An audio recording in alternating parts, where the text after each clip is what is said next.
but still emptiness inside of my heart. And that's when I really felt miserable. I think that was worse than me being in prison, because when you're in prison, you still have some kind of hope.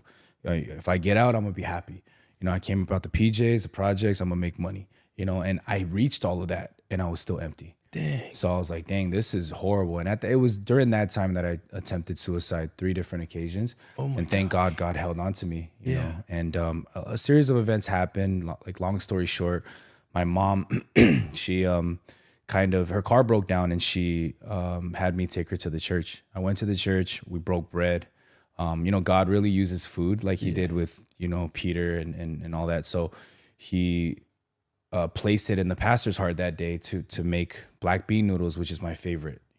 Till this day, it's my favorite food. Dang. And he opened up with, not in a judgmental way, but a very loving way.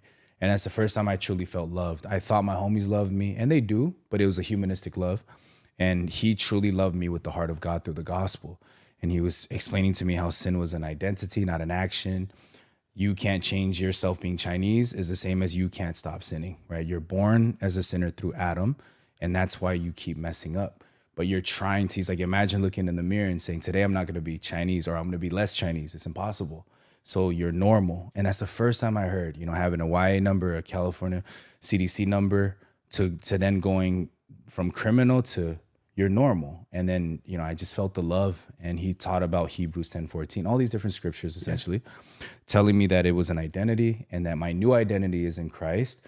And if God, who holds the keys to the kingdom, tells you that you're righteous and perfect, then you should believe that above your thoughts, right? And I trusted that. And here we are today.